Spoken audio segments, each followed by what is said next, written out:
Hi friends, welcome back to Ammu's learning. ഇന്ന് നമ്മൾ പഠിക്കുന്നത് 7th സ്റ്റാൻഡേർഡിലെ ബേസിക് സയൻസ് ആണ്. അതിലെ 4th chapter through the elementary canal, അന്നപഥത്തിലൂടെ. നമുക്കറിയാം, എല്ലാ ജീവജാലങ്ങളുടെയും ആഹാര സമ്പാദന രീതി അല്ലെങ്കിൽ ആഹാര രീതി ഒരുപോലെയല്ല.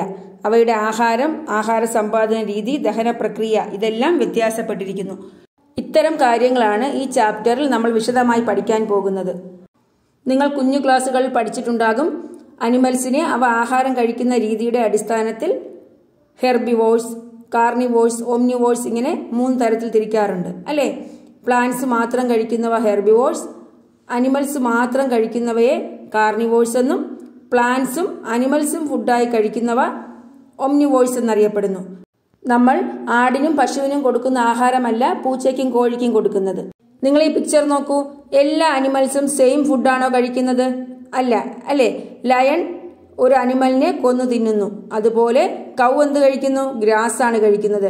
അവിടെ കാറ്റർ പില്ലർ, അതുപോലെ ബട്ടർഫ്ലൈ, പിന്നെ ബേർഡ്സ്, പിന്നെ സമുദ്രങ്ങൾക്കടിയിൽ കാണുന്ന മത്സ്യങ്ങൾ, ഇതെല്ലാം ഡിഫറെന്റ് ടൈപ്സ് ഓഫ് ഫുഡ്സ് ആണ് കഴിക്കുന്നത്.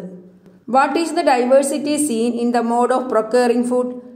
ഇവയുടെ ഓരോ ഫുഡ് ഹാബിറ്റിലും ഉണ്ടാകുന്ന ഡൈവേഴ്സിറ്റി, അതായത് വ്യത്യസ്തത നമുക്ക് നോക്കാം. Organisms and food. ഓർഗാനിസം ഏതൊക്കെയാ? കാറ്റർ പില്ലർ, ശലഭപ്പുഴു. അതായത് ബട്ടർഫ്ലൈ ആകുന്നതിന് മുന്നേ അത് കാറ്റർ പില്ലർ സ്റ്റേജിലായിരിക്കും. ശലഭപ്പുഴു. ബട്ടർഫ്ലൈ, കൗ, ലയൺ. ഇനി ഓരോന്നിന്റെയും ഫുഡ് എന്താണെന്ന് നോക്കാം. കാറ്റർ പില്ലറിന്റെ ഫുഡ് ലീഫാണ്. അതിന്റെ മോഡ് ഓഫ് ഫീഡിംഗ്, ആഹാരം കഴിക്കുന്ന രീതി, നിബിൾസ്, അതായത് കാർന്നു തിന്നുക. മനസ്സിലായോ? കാറ്റർ പില്ലർ ലീഫിനെ കാർന്നു തിന്നുന്നു. ബട്ടർഫ്ലൈ എന്താണ്? നെക്ടാർ, ഫ്ലവേഴ്സിലെ തേനാണ്. എങ്ങനെയാണ്? സക്സ്, സക്ക് എന്ന് വെച്ചാൽ എന്താണ്? ഊറ്റി കുടിക്കുക. ബട്ടർഫ്ലൈ ഫ്ലവേഴ്സിലെ നെക്ടാർ, സക്സ് ആണ്. കൗ, പശു എന്താണ്? ഗ്രാസ്, ച്യൂ, ചവച്ചാണ് തിന്നുന്നത്. അപ്പോൾ cow, grass, chew. Lion, lion other animals, മറ്റുള്ള അനിമൽസിനെയാണ് ഫുഡാക്കുന്നത്. അതെന്ത് ചെയ്യുന്നു? കിൽ, ടിയേഴ്സ് ആൻഡ് ഈറ്റ്സ്, കൊന്നിട്ട് കടിച്ചു കീറി തിന്നുന്നു അല്ലേ. അപ്പോൾ മനസ്സിലായോ? ഓരോ അനിമൽസിന്റെയും ഫുഡും അതിന്റെ മോഡ് ഓഫ് ഫീഡിംഗ്, ആഹാരം കഴിക്കുന്ന രീതിയും. ഇതിൽ നിന്നും നമുക്ക് മനസ്സിലായത് ഓൾ ഓർഗാനിസംസ് നീഡ് ഫുഡ് അല്ലെ. എല്ലാ ഓർഗാനിസംസിനും ഫുഡ് ആവശ്യമാണ്. എന്നാൽ ഫുഡ് കഴിക്കുന്ന രീതിയും ഓരോ ഓർഗാനിസത്തിനും വ്യത്യാസമാണ് അല്ലെ. The process of intake and utilisation of food by organisms is called nutrition. എന്താണ് ന്യൂട്രീഷൻ? ജീവികൾ ആഹാരം സമ്പാദിക്കുകയും അവയെ പ്രയോജനപ്പെടുത്തുകയും ചെയ്യുന്ന രീതിയെയാണ് ന്യൂട്രീഷൻ എന്ന് പറയുന്നത്. അതായത് ഫുഡ് സമ്പാദിച്ചിട്ട് അതെങ്ങനെയാണ് നമ്മുടെ ബോഡിയിൽ പ്രയോജനപ്പെടുത്തുന്നത്, അതിനെയാണ് nutrition. The process of intake and utilisation of food by organisms is called nutrition. പ്ലാന്റ്സും ഓർഗാനിസംസ് ആണ് അല്ലേ. അതുകൊണ്ട് പ്ലാന്റ്സിനും ഫുഡ് ആവശ്യമാണ്. ഈ ചിത്രം നോക്കൂ, അതിലെന്തൊക്കെയാ കാണിച്ചിരിക്കുന്നത്? ഒരു പ്ലാന്റ്, അതിന്റെ മുകളിൽ സൂര്യൻ പ്രകാശിച്ചു നിൽക്കുന്നു. പിന്നെ ക്ലോറോഫിൽ മാർക്ക് ചെയ്തിട്ടുണ്ട് ലീഫിൽ. എന്താണ് ക്ലോറോഫിൽ? ഇലകൾക്ക് പച്ച നിറം കൊടുക്കുന്ന വർണ്ണ വസ്തുവാണ്. കളറിംഗ് പിഗ്മെന്റ് ആണ് ക്ലോറോഫിൽ എന്ന് പറയുന്നത്. ഇത് സൺലൈറ്റിനെ അബ്സോർബ് ചെയ്യാൻ സഹായിക്കുന്ന ഒരു പിഗ്മെന്റ് ആണ്. പിന്നെ വാട്ടർ ആൻഡ് മിനറൽസ്, ജലവും ലവണവും സോയിലിൽ അടങ്ങിയിട്ടുണ്ട്. കാർബൺ ഡയോക്സൈഡ് ലീഫ് അബ്സോർബ് ചെയ്യുന്നു, ഓക്സിജൻ പുറത്തുവിടുന്നു. ഇത്രയും കാര്യങ്ങളാണ് പിക്ചറിൽ കൊടുത്തിരിക്കുന്നത്. Do you know which process is indicated in the picture? ഈ പിക്ചറിൽ ഏത് പ്രോസസ്സാണ് സൂചിപ്പിക്കുന്നത്? പ്ലാന്റ്സ് ഫുഡ് പ്രിപ്പയർ ചെയ്യുന്ന പ്രോസസ്സാണ് ഫോട്ടോസിന്തസിസ് എന്ന് പറയുന്നത്, പ്രകാശ സംശ്ലേഷണം. എന്താണ് ആ process? What is photosynthesis? Plants prepare their own food by using carbon dioxide and water in the presence of sunlight and chlorophyll. This process is called photosynthesis. എന്താണ്? Plants സൺലൈറ്റിന്റെയും ക്ലോറോഫിലിന്റെയും പ്രസൻസിൽ കാർബൺ ഡയോക്സൈഡും വാട്ടറും ഉപയോഗിച്ച് അവ സ്വന്തമായി ഫുഡ് പ്രിപ്പയർ ചെയ്യുന്ന പ്രോസസ്സാണ് ഫോട്ടോസിന്തസിസ്. അപ്പോൾ what is photosynthesis? It is the process by which plants prepare their own food by using carbon dioxide and water in the presence of sunlight and chlorophyll. മനസ്സിലായോ? ആ പ്രോസസ്സാണ് ആ പിക്ചറിൽ കാണിച്ചിരിക്കുന്നത്. Do you know which process is indicated in the picture? The process of photosynthesis അല്ലേ. What are the factors required for photosynthesis? Photosynthesis നടക്കണമെങ്കിൽ എന്തൊക്കെ factors ആണ് ആവശ്യമായിട്ടുള്ളത്? ആ പിക്ചർ നോക്കൂ, ഏതൊക്കെ ഫാക്ടേഴ്സ് വേണം? Sunlight, chlorophyll, carbon dioxide, water and minerals അല്ലേ. സൂര്യപ്രകാശം, ക്ലോറോഫിൽ വേണം, കാർബൺ ഡൈ ഓക്സൈഡ് വേണം, വാട്ടർ ആൻഡ് മിനറൽസ്. അപ്പോൾ തോന്നും ഓക്സിജൻ വേണ്ടേ എന്ന്. ഓക്സിജൻ പുറത്തു പോകുന്ന വാതകമാണ്. ഫോട്ടോസിന്തസിസ് സമയത്ത് അബ്സോർബ് ചെയ്യുന്ന വാതകം കാർബൺ ഡൈ ഓക്സൈഡും പുറത്തു പോകുന്ന വാതകം ഓക്സിജനുമാണ്. What are the factors required for photosynthesis? Sunlight, chlorophyll, carbon dioxide, water and minerals. Which is the gas received by plants during photosynthesis? Carbon dioxide. Which is the gas given out during photosynthesis? ഏതാണ്? Oxygen. മനസ്സിലായോ? ഇതിൽ നിന്നും നമുക്ക് മനസ്സിലായി green plants prepare their own food. അവർക്ക് ആവശ്യമായ food അവർ തന്നെ prepare ചെയ്യുന്നു. അതുകൊണ്ട് പ്ലാന്റ്സിനെ ഓട്ടോട്രോപ്സ് എന്ന് പറയാം. എന്താണ് ഓട്ടോട്രോപ്സ്? ഓട്ടോട്രോപ്സ് എന്താണ്? Autotrophs do not depend on other organisms for food. They synthesize their own food. ഓട്ടോട്രോപ്സിന്റെ എക്സാമ്പിൾ ഏതാണ്? പ്ലാന്റ്സ് ആണ്. അപ്പോൾ what is autotrophs? Autotrophs do not depend on other organisms for food. They can synthesize their own food. മനസ്സിലായോ? ഇനി on the other hand, there are organisms which are unable to synthesize their own food and therefore depend on other organisms for food. They are called heterotrophs. എന്നാൽ പ്ലാന്റ്സിനെ പോലെ സ്വയം ആഹാരം ഉണ്ടാക്കാൻ കഴിയാതെ മറ്റുള്ളവയെ ആഹാരത്തിന് വേണ്ടി ആശ്രയിക്കുന്ന ജീവികളുണ്ട്. അവയെ എന്തു പറയും? ഹെറ്ററോട്രോപ്സ് എന്ന് പറയും. അപ്പോൾ എന്താണ് heterotrophs? The organisms which are unable to synthesize their own food and therefore depend on other organisms for food. They are called heterotrophs. അതിന് എക്സാമ്പിൾ എന്താണ്? Animals including humans. മനുഷ്യർ ഉൾപ്പെടുന്ന അനിമൽസ് എല്ലാം ഹെറ്ററോട്രോപ്സ് ആണ്. നമുക്ക് ആവശ്യമായ ഫുഡ് നമ്മുടെ ബോഡിയിൽ തന്നെ ഉണ്ടാക്കുകയാണോ ചെയ്യുന്നത്? അല്ല. നമ്മൾ പ്ലാന്റ്സിനെയും മറ്റുള്ള അനിമൽസിനെയൊക്കെ ഫുഡിന് വേണ്ടി ആശ്രയിക്കാറുണ്ട്. അപ്പോൾ what is the difference between autotrophs and heterotrophs എന്ന് ചോദിച്ചാൽ നമ്മൾ എന്ത് പറയും? Autotrophs do not depend on other organisms for food. They can synthesize their own food by themselves. മനസ്സിലായോ? Example plants.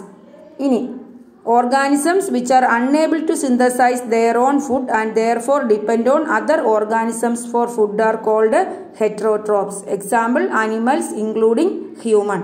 അപ്പോൾ ഹെറ്ററോട്രോപ്സ് എന്ന് പറഞ്ഞാൽ ഫുഡിന് വേണ്ടി മറ്റുള്ളവയെ ഡിപ്പെൻഡ് ചെയ്യുന്ന ഓർഗാനിസംസ് ആണ്. ഈ ഹെറ്ററോട്രോപ്സ് 3 തരത്തിലുണ്ട്. Total parasite, partial parasite, saprotrophs or saprophytes. മനസ്സിലായോ? സാപ്രോട്രോപ്സ് എന്നും പറയാം, സാപ്രോഫൈറ്റ്സ് എന്നും പറയാം. ഈ പാരസൈറ്റിക് പ്ലാന്റ്സിനെ കുറിച്ചും സാപ്രോഫൈറ്റ്സിനെ കുറിച്ചുമൊക്കെ നിങ്ങൾ മുൻപ് പഠിച്ചിട്ടില്ലേ? Observe the pictures given below. താഴെ തന്നിരിക്കുന്ന പിക്ചേഴ്സ് നോക്കൂ. ഒന്നാമത്തേത് സാൻഡൽവുഡ് ട്രീ, ചന്ദനമരം അല്ലേ? During the initial stages of growth, it takes water and minerals from the roots of other plants. ഈ ചെടിയുടെ വളർച്ചയുടെ ആദ്യ ഘട്ടത്തിൽ വാട്ടറും മിനറൽസും മറ്റുള്ള ചെടിയുടെ റൂട്ട്സിൽ നിന്നാണ് വലിച്ചെടുക്കുന്നത്. എന്നാൽ പിന്നീട് സ്വന്തം റൂട്ട് ഉപയോഗിച്ച് വാട്ടറും മിനറൽസും വലിച്ചെടുക്കാറുണ്ട്. മനസ്സിലായോ? അടുത്തത് എന്താണ്? Monotropa. It takes food from decayed organic remains. ജീർണിച്ച അവശിഷ്ടങ്ങളിൽ നിന്നാണ് ഇത് ഫുഡ് വലിച്ചെടുക്കുന്നത്. മോണോട്രോപ്പ എന്താണ്? It takes food from decayed organic remains. ജീർണിച്ച അവശിഷ്ടങ്ങളിൽ നിന്നും ഫുഡ് സമ്പാദിക്കുന്നത് മോണോട്രോപ്പയാണ്. അടുത്ത് ലൊറാന്തസ്. ലൊറാന്തസ് എന്താ? ഇത്തിളാണ്.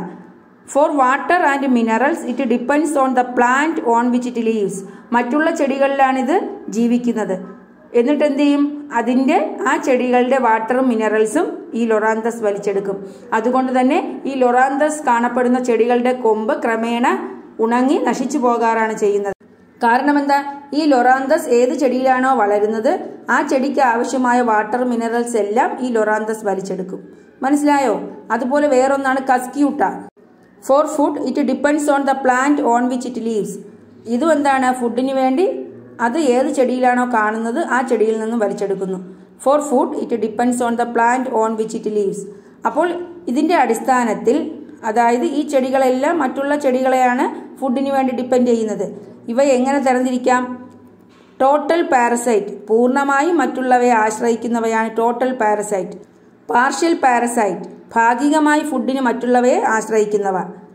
സാപ്രോട്രോഫ് ഓർ സാപ്രോഫൈറ്റ്, ഫുഡിനു വേണ്ടി ഡീക്കേഡ് ഓർഗാനിക് റിമൈൻസ് ആശ്രയിക്കുന്നവ, അതായത് ജീർണിച്ച അവശിഷ്ടങ്ങളിൽ നിന്നും ഫുഡ് കണ്ടെത്തുന്നവ. Saprophytes are plants without chlorophyll. Chlorophyll ഇല്ലാത്ത പ്ലാന്റ്സ് ആണ് സാപ്രോഫൈറ്റ്സ് എന്ന് പറയുന്നത്. അപ്പോൾ മനസ്സിലായോ? അപ്പോൾ നമ്മൾ പറഞ്ഞത് ഫുഡിനെ കണ്ടെത്തുന്ന രീതി അനുസരിച്ച് ഓട്ടോട്രോപ്സ് എന്നും ഹെറ്ററോട്രോപ്സ് എന്നും രണ്ടായി തരംതിരിക്കാം. ഹെറ്ററോട്രോപ്സ് എന്താണ്? മറ്റുള്ളവയെ ഫുഡിന് വേണ്ടി ആശ്രയിക്കുന്നവയാണ് ഹെറ്ററോട്രോപ്സ്. ഹെറ്ററോട്രോപ്സ് 3 തരത്തിൽ കാണപ്പെടുന്നു. ഏതൊക്കെയാണ്? Total parasite, partial parasite, saprotroph or saprophyte. ഇവ ഓരോന്നും എന്താണെന്ന് നോക്കാം. ആദ്യം പാരസൈറ്റ് എന്താണെന്ന് നോക്കാം. What is a parasite? Parasites are organisms that obtain food or factors needed to prepare food from other organisms by living inside their body or along with them. എന്താണ്? മറ്റുള്ള ഓർഗാനിസത്തിൽ നിന്നും ഫുഡ് ഉണ്ടാക്കുകയോ അല്ലെങ്കിൽ ഫുഡ് ഉണ്ടാക്കാൻ ആവശ്യമായ വസ്തുക്കൾ മറ്റുള്ളവയിൽ നിന്നും കണ്ടെത്തുകയോ ചെയ്യുന്ന ഓർഗാനിസമാണ് പാരസൈറ്റ് എന്ന് പറയുന്നത്. മനസ്സിലായോ? ഒന്നുകിൽ obtain food from other organisms അല്ലെങ്കിൽ obtain the factors needed to prepare food from other organisms. മനസ്സിലായോ? അതെങ്ങനെയാണ്? ഒന്നുകിൽ മറ്റുള്ള ഓർഗാനിസത്തിന്റെ ബോഡിക്കകത്ത് ജീവിച്ചുകൊണ്ട് അല്ലെങ്കിൽ ആ ഓർഗാനിസത്തിന്റെ ഒപ്പം ജീവിച്ചുകൊണ്ട് എന്ന് വെച്ചാൽ ചില പാരസൈറ്റ്സ് ഒക്കെ നമ്മുടെ ബോഡിക്കകത്ത് കാണും. വിരകൾ അല്ലേ? വിരകളൊക്കെ മനുഷ്യരുടെ ബോഡിക്കകത്തും അനിമൽസിന്റെ ബോഡിക്കകത്തുമുണ്ട്. അതുപോലെ ലൗസ്, പിന്നെന്താ ഫ്ലീ, ചെള്ള്, പേന്, ഇതൊക്കെ എന്താണ്? നമ്മുടെ ബോഡിയുടെ പുറത്താണ് കാണുന്നത്. അതാണ് വ്യത്യാസം. ലൗസ്, ഫ്ലീ ഇതൊക്കെ lives on the body of the host. Tapeworm, വിരകളൊക്കെ lives inside the host. What is total parasites? Total parasites completely depend on the host for food. ഫുഡിന് വേണ്ടി ഹോസ്റ്റിനെ കംപ്ലീറ്റ് ആയിട്ട് ഡിപ്പെൻഡ് ചെയ്യുന്ന പാരസൈറ്റ് ആണ് total parasites. Example എന്താണ്? Cuscuta, മൂടില്ലാത്ത ആളി അല്ലേ? അടുത്ത് പാർഷ്യൽ പാരസൈറ്റ്സ് ഉണ്ട്. They depend on the host partially for food. ഫുഡിന് വേണ്ടി ഭാഗികമായി മാത്രമേ മറ്റുള്ളവയെ ആശ്രയിക്കുന്നുള്ളൂ. അതായത് ലൊറാന്തസ് ഇത്തിലൊരു പാർഷ്യൽ പാരസൈറ്റ് ആണ്. കാരണം അത് മറ്റുള്ള ചെടികളെ ആശ്രയിക്കുന്നത് ഷെൽട്ടറിനും അതുപോലെ വാട്ടറിനും വേണ്ടിയാണ്. മനസ്സിലായോ? അപ്പോൾ ലൊറാന്തസ്, സാൻഡൽവുഡ്, സാൻഡൽവുഡും ഞാൻ പറഞ്ഞു എന്താണ്? ഇനിഷ്യൽ സ്റ്റേജിലാണ് മറ്റുള്ള ചെടികളുടെ റൂട്ട്സിൽ നിന്നും വാട്ടറും മിനറൽസും വലിച്ചെടുക്കുന്നത്. എന്നാൽ പിന്നീട് അത് സ്വയം റൂട്ട് ഉപയോഗിച്ച് വാട്ടർ മിനറൽസ് വലിച്ചെടുക്കാറുണ്ട്. അപ്പോൾ ഭാഗികമായി മാത്രമേ മറ്റുള്ള ചെടികളെ ആശ്രയിക്കുന്നുള്ളൂ. അപ്പോൾ partial parasites depend on the host partially for food. Example Loranthus, sandalwood tree. Saprophytes എന്താ? Saprophytes are plants without chlorophyll. They take food from the decayed organic remains. ജീർണിച്ച അവശിഷ്ടങ്ങളിൽ നിന്നും ഫുഡ് ഉണ്ടാക്കുന്നവയാണ് സാപ്രോഫൈറ്റ്സ്. അത് പ്ലാന്റ്സ് വിത്തൌട്ട് ക്ലോറോഫിൽ ആണ്. Example എന്താണ്? Monotropa, mushroom. Monotropa നമ്മൾ നേരത്തെ പറഞ്ഞു. Monotropa obtain food from decayed organic remains. അതുപോലെ മഷ്റൂം എന്താണ്? ക്ലോറോഫിൽ ഇല്ലാത്ത പ്ലാന്റ് ആണ്. അതുപോലെ ഡീക്കേഡ് ഓർഗാനിക് റിമൈൻസിൽ നിന്നാണ് അത് വളർന്നു വരുന്നത്. മനസ്സിലായോ? അപ്പോൾ നമ്മൾ പറഞ്ഞത് പാരസൈറ്റ്സും സാപ്രോഫൈറ്റ്സുമാണ്. പാരസൈറ്റ്സ് 3 എണ്ണമുണ്ട്. സാപ്രോഫൈറ്റ്സും എന്താണെന്ന് പറഞ്ഞു. ഇനി നമ്മൾ മനസ്സിലാക്കേണ്ടത് പ്ലാന്റ്സിൽ മാത്രമല്ല അനിമൽസിലും എന്തുണ്ട്? പാരസൈറ്റ്സ് ഉണ്ട്. അനിമൽസിലും ഫുഡിന് വേണ്ടി മറ്റുള്ളവയെ ആശ്രയിക്കുന്നവയുണ്ട് അല്ലേ? നമുക്കറിയാം പേൻ, ചെള്ള്, പിന്നെന്താണ്? വിരകൾ. ഇതൊക്കെ മറ്റുള്ള ഓർഗാനിസത്തിൽ നിന്നാണ് ഫുഡ് ഒബ്റ്റെയിൻ ചെയ്യുന്നത്. അതുപോലെ ഈ പാരസൈറ്റ്സ് 2 തരത്തിലുണ്ട്. അനിമൽസിൽ കാണുന്ന പാരസൈറ്റ്സ് 2 തരത്തിലുണ്ട്. External parasites and internal parasites. Internal parasites എന്ന് പറയുമ്പോൾ മറ്റുള്ള ഓർഗാനിസത്തിന്റെ ബോഡിക്കുള്ളിൽ കാണുന്നവ. വിരകൾ, ടേപ്പ് വേം, ഹൂക്ക് വേം ഒക്കെ. അതെന്താണ്? ഇന്റേണൽ പാരസൈറ്റ്സിന് എക്സാമ്പിൾ ആണ്. എന്നാൽ എക്സ്റ്റേണൽ പാരസൈറ്റ്സ് എന്ന് പറയുമ്പോൾ ശരീരത്തിനുള്ളിലല്ല, നമ്മുടെ ശരീരത്തിന്റെ പുറത്ത് കാണുന്നത്. പേൻ, ചെള്ള് ഇതൊക്കെ എക്സ്റ്റേണൽ പാരസൈറ്റ്സ് ആണ്. മനസ്സിലായല്ലോ? അപ്പോൾ അനിമൽസിൽ കാണുന്ന പാരസൈറ്റ്സ് ആണ് എക്സ്റ്റേണൽ പാരസൈറ്റ്സും ഇന്റേണൽ പാരസൈറ്റ്സും. എക്സ്റ്റേണൽ പാരസൈറ്റ്സിന് എക്സാമ്പിൾ ലൗസ്, ഫ്ലീ, പേന്, ചെള്ള്. ഇന്റേണൽ പാരസൈറ്റ്സിന് എക്സാമ്പിൾ വേംസ്, വിരകൾ. ഏതൊക്കെയാണ്? ടേപ്പ് വേം പറയാം, അതുപോലെ ഹൂക്ക് വേം. ഈ വിരകളൊക്കെ മനുഷ്യ ശരീരത്തിൽ കാണുന്നത് കൊണ്ട് എന്തെങ്കിലും ദോഷമുണ്ടോ? എന്താണ് അതിന്റെ ദോഷവശം? നിങ്ങൾ കേട്ടിട്ടില്ലേ കുട്ടികൾക്ക് 6 മാസത്തിലൊരിക്കൽ വിരയ്ക്ക് മരുന്ന് കൊടുക്കണമെന്ന്? എന്താണ്? വയറുവേദന, പിന്നെന്താണ്? ദഹനക്കുറവ്, വിശപ്പില്ലായ്മ, ഇതൊക്കെ വിരശല്യത്തിന്റെ ഭാഗമായി ഉണ്ടാകുന്നതാണ്. അതുകൊണ്ട് 6 മാസത്തിലൊരിക്കൽ വേം ഇൻഫെക്ഷൻ തടയാൻ മരുന്ന് കഴിക്കേണ്ടതുണ്ട്. അപ്പോൾ വേം ഇൻഫെക്ഷനെ പറ്റി മറ്റുള്ളവരെ ബോധവാന്മാരാക്കുന്നതിനുള്ള ഒരു poster തയ്യാറാക്കൂ. Prepare a poster to give awareness among students to prevent worm infection. The poster നോക്കൂ. Take medicines once in 6 months to prevent worm infection. എന്താണ്? 6 മാസത്തിലൊരിക്കൽ വേം ഇൻഫെക്ഷൻ തടയാനുള്ള മെഡിസിൻസ് എടുക്കുക. Take medicines once in 6 months to prevent worm infection. മനസ്സിലായോ? ഇനി നമുക്ക് പഠിക്കേണ്ടത് predators of the plant world, സസ്യലോകത്തെ ഇരപിടിയന്മാർ. എന്താണ് ഇരപിടിയന്മാർ എന്നുകൊണ്ട് ഉദ്ദേശിക്കുന്നത്? പ്ലാന്റ്സിൽ ചില പ്രത്യേകതരം പ്ലാന്റ്സ് ഉണ്ട്. അവ ഇൻസെക്ട്സിനെ ഒക്കെ ആഹാരമാക്കാറുണ്ട്. കേൾക്കുമ്പോൾ നിങ്ങൾക്ക് അതിശയം തോന്നാം. ദാ നോക്കൂ, Venus fly trap, sundew plant, pitcher plant ഇവയൊക്കെ പ്രാണികളെ ആഹാരമാക്കുന്നവയാണ്. ദാ പിക്ചറിൽ കൊടുത്തിട്ടുണ്ട്. ഒരു ഇൻസെക്റ്റ് ആ പ്ലാന്റിൽ വന്ന് വീഴുമ്പോൾ ആ പ്ലാന്റ് അടയുകയും ആ ഇൻസെക്റ്റിനെ ഡൈജസ്റ്റ് ചെയ്യുകയും ചെയ്യുന്നു. ഇങ്ങനെ ഇൻസെക്റ്റിനെ ക്യാച്ച് ചെയ്ത് ആഹാരമാക്കുന്ന പ്ലാന്റ്സിനെയാണ് ഇൻസെക്ടിവോറസ് എന്ന് പറയുന്നത്. എന്താണ് insectivorous? What are insectivorous plants? Plants which catch insects are called insectivorous plants. Insectivorous plants conduct photosynthesis. Then why do they catch insects? Insectivorous plantsലും photosynthesis നടക്കുന്നുണ്ട്. അവയ്ക്ക് ആഹാരം പ്രിപ്പയർ ചെയ്യാനുള്ള ഫോട്ടോസിന്തസിസ് പ്രോസസ് നടക്കുന്നുണ്ട്. പിന്നെ എന്തിനാണ് ഇൻസെക്ട്സിനെ ക്യാച്ച് ചെയ്യുന്നത്? കാരണം ഒരു സസ്യത്തിന് നല്ല രീതിയിൽ വളരണമെങ്കിൽ elements like carbon, hydrogen, phosphorus, nitrogen, sulphur, calcium and iron are required. മനസ്സിലായോ? ഒരു സസ്യത്തിന് നല്ല രീതിയിൽ വളരണമെങ്കിൽ ലാർജ് ക്വാണ്ടിറ്റീസിൽ എലമെന്റ്സ് ആയ carbon, hydrogen, phosphorus, nitrogen, sulphur, calcium and iron are required. മണ്ണിൽ കാണപ്പെടുന്ന ചിലതരം ബാക്ടീരിയകളായ അസറ്റോബാക്ടർ, നൈട്രോബാക്ടർ ഇവയൊക്കെയാണ് ഈ അറ്റ്മോസ്ഫെറിക് നൈട്രജനെ, അന്തരീക്ഷത്തിൽ കാണപ്പെടുന്ന നൈട്രജനെ ചെടികൾക്ക് ആവശ്യമായ നൈട്രേറ്റ്സ് ആക്കി മാറ്റുന്നത്. ഈ ബാക്ടീരിയ അസിഡിക് സോയിലിൽ കാണാറില്ല. These bacteria may not be present in soil with high acidity. നല്ല അസിഡിറ്റിയുള്ള മണ്ണിൽ ഈ ബാക്ടീരിയാസ് കാണാറില്ല. Plants which grow in such soil do not get nitrogen. അങ്ങനെയുള്ള മണ്ണിൽ വളരുന്ന പ്ലാന്റ്സിന് നൈട്രജൻ കിട്ടാതെ വരും. It is to overcome this situation that such plants acquire the ability to catch insects. അങ്ങനെയുള്ള സിറ്റുവേഷനിൽ നൈട്രജൻ കിട്ടാൻ വേണ്ടിയാണ് ആ പ്ലാന്റ്സ് ഇൻസെക്ട്സിനെ ക്യാച്ച് ചെയ്യുന്നത്. മനസ്സിലായോ? They obtain the required nitrogen through the digestion of the body of these insects. ഈ catch ചെയ്യുന്ന ഇൻസെക്റ്റിന്റെ ബോഡിയിൽ നിന്നും ഡൈജഷനിലൂടെ അവയ്ക്ക് ആവശ്യമായ നൈട്രജൻ കിട്ടുന്നു. മനസ്സിലായോ? അപ്പോൾ ചെടികളുടെ വളർച്ചയ്ക്ക് നൈട്രജൻ ആവശ്യമാണ്.